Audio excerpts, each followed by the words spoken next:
सभी को नमस्कार। स्वागत है आपका आज की 9th क्लास की एसएसटी के लेक्चर में।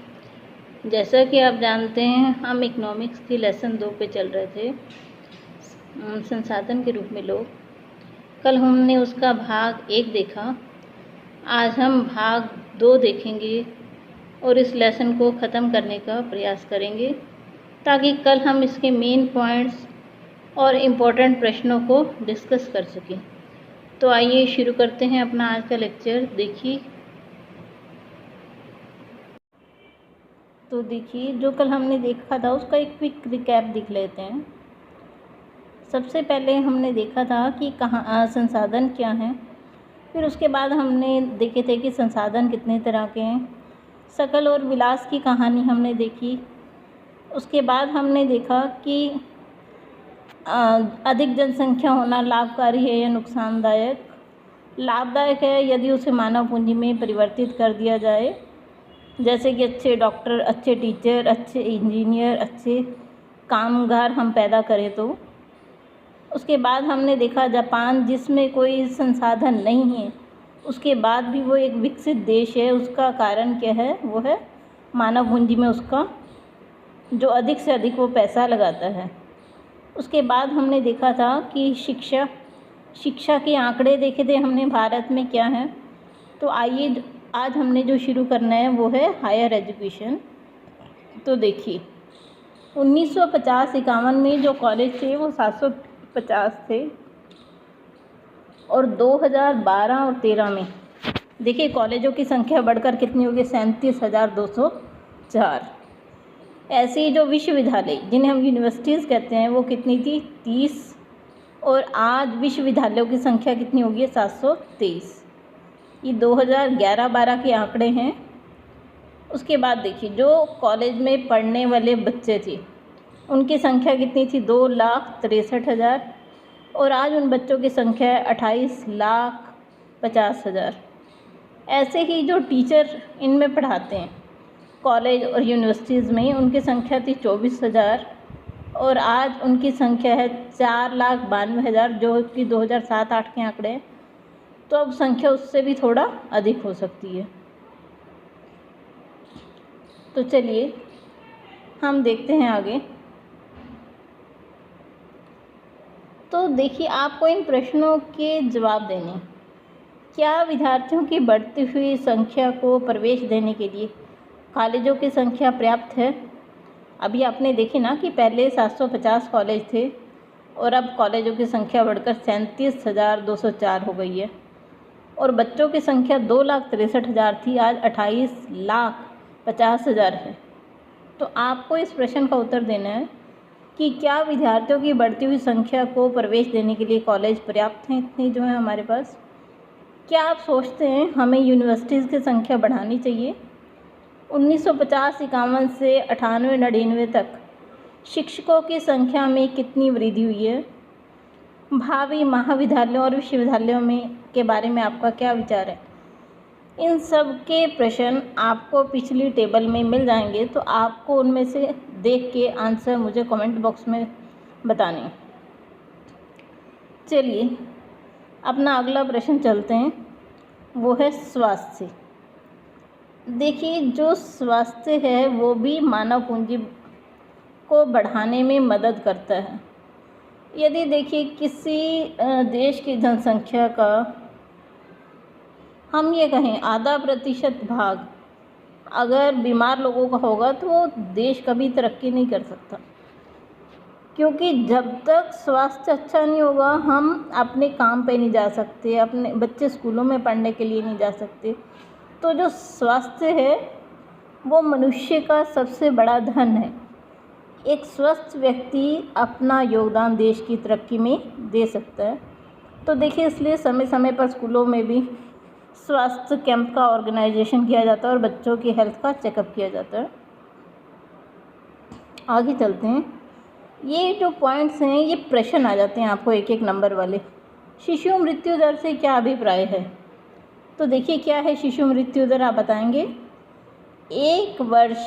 अभिप्राय 1 वर्ष से कम आयु के बच्चों की मृत्यु से वो बच्चे जो अभी 1 वर्ष के भी नहीं होते उससे पहले ही मृत्यु हो जाती है, तो उसे हम क्या कहते हैं? शिशु मृत्यु दर। जन्म दर क्या है? एक विशेष अवधि में प्रति 1000 व्यक्तियों के पीछे जन्म लेने वाले बच्चों की संख्या। मृत्यु दर क्या है?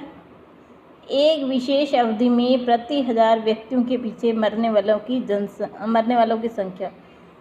तो देखिए, आपको ये तीनों पॉइंट्स याद करने हैं, क्योंकि ये एक एक नंबर वाले प्रश्न में आ जाते हैं कि जन्म दर से आपका क्या अभिप्राय है, मृत्यु दर से क्या अभिप्राय है, शिशु मृत्यु दर से क्या अभिप्राय है। चलिए अगला प्रश्न अपना वो देख लेते हैं। अब देख लेते हैं भारत में स्वास्थ्य सेवाओं की आंकड़े क्या हैं। देखिए, ये आपको 1951, 81, 2001, 2010, 2013 के आंकड़े दिए गए हैं। तो आप इन टेबल्स को ध्यान से देखें, क्योंकि कई बार जो वन वर्ड वाले प्रश्न हैं या MCQ हैं वो इन्हीं टेबल्स में से आते हैं। अब उसने क्या कहा है कि जो प्राथमिक केंद्र थे 1951 में वो 725 थे, और 2013 में उसी लाइन के आखिर में देखिए आप 1,81,319 हो गए। तो देखिए हमारे यहाँ प्राथमिक स्वास्थ्य केंद्रों में कितनी वृद्धि की गई है। औषधालय जो कि 9,209 थे, आज 19,817 केवल अस्पताल हैं। उसके बाद जो हॉस्पिटल में बेड हैं वो 1,17,198 थे, आज 6,28,000 है। तो इनकी संख्या में कोई ख़ास वृद्धि नहीं की गई सरकार द्वारा। ऐसे ही देखिए डॉक्टर एलोपैथी के जो 61,800 थे, आज वो 9,18,000 हैं। तो देखिए हमारे भारत की जनसंख्या 120 करोड़ है, 120 करोड़ से भी ऊपर है। तो इतने डॉक्टर क्या पर्याप्त हैं आपके अनुसार या नहीं? तो ये आप मुझे कमेंट बॉक्स में लिख के बताएंगे। मेरे हिसाब से तो ये डॉक्टर पर्याप्त नहीं है, इनकी और भर्ती होनी चाहिए। हमारे देश में जो बच्चे MBBS करना चाहते हैं उन्हें बढ़ावा दिया जाना चाहिए, उनकी फ़ीस कम से कम लगनी चाहिए। आगे चले देखते हैं नर्सिंग कर्मी।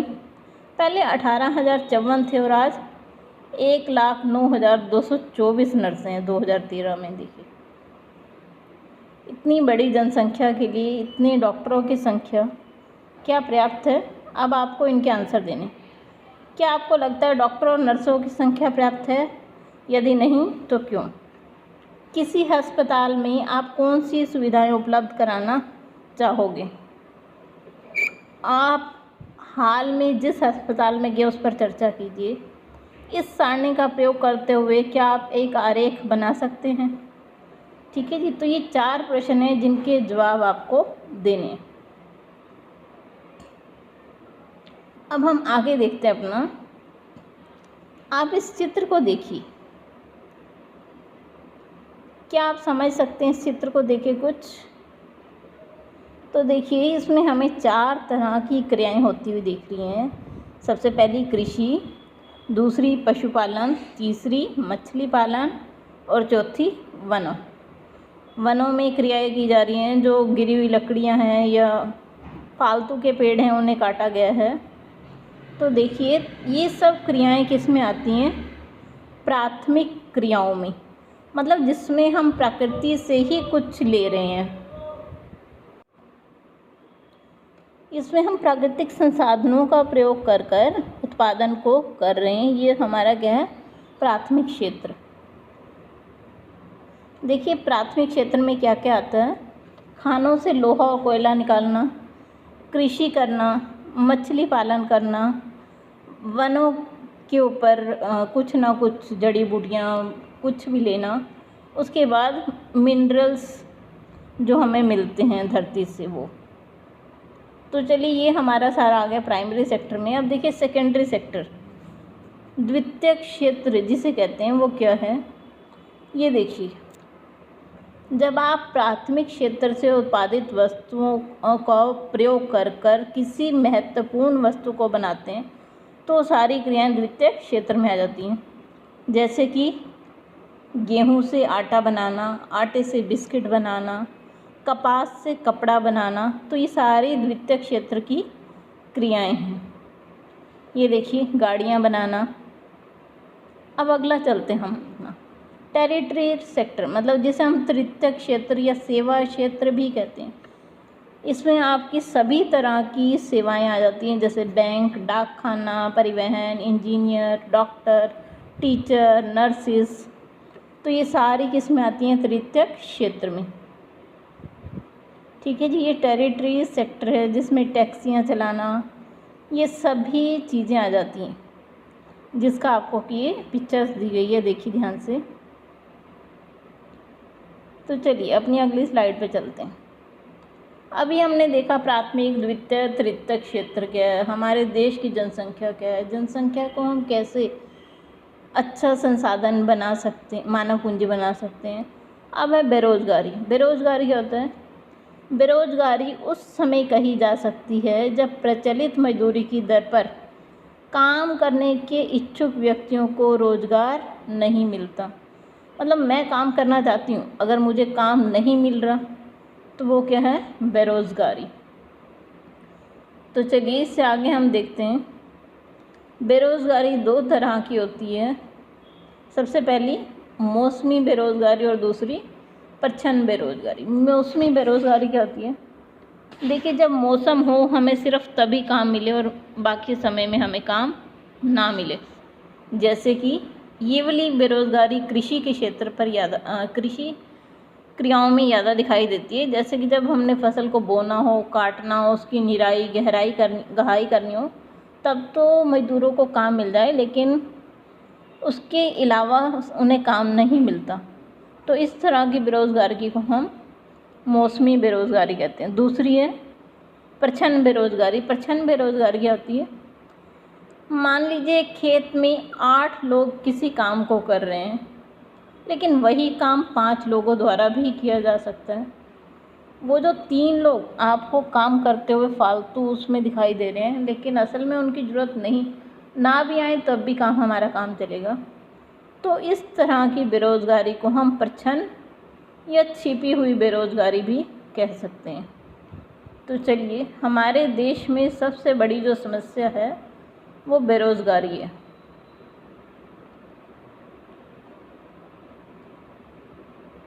ठीक है जी। मौसमी बेरोजगारी मैंने आपको बता दिया, प्रच्छन्न बता दिया।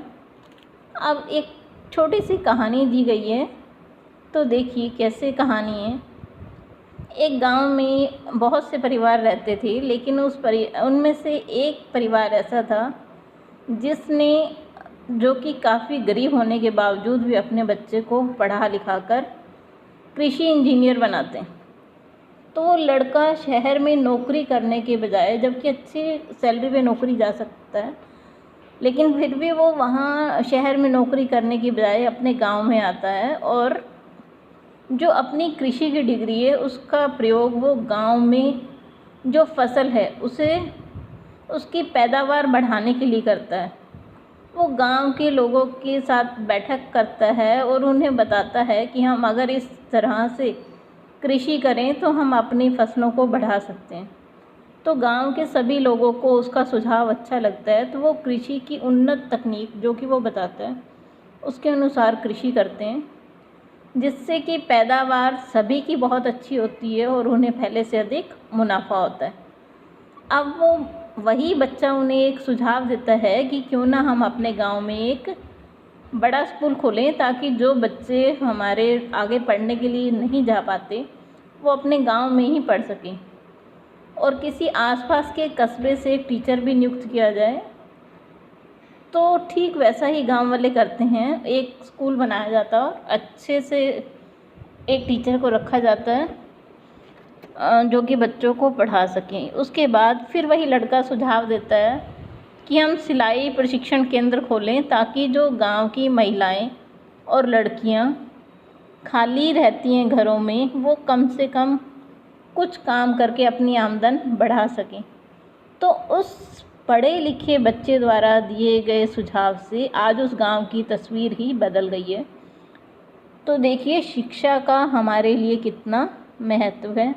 तो जैसा कि इस लेसन का नाम ही था, संसाधन के रूप में लोग, अगर हम चाहते हैं कि मनुष्य हमारे देश के लिए एक संसाधन के रूप में बने, तो हमें उसकी शिक्षा, स्वास्थ्य पर और खर्च करना होगा, तभी हमारे देश के जो बच्चे हैं वो एक संसाधन के रूप में आज काम आ सकते हैं हमारे लिए।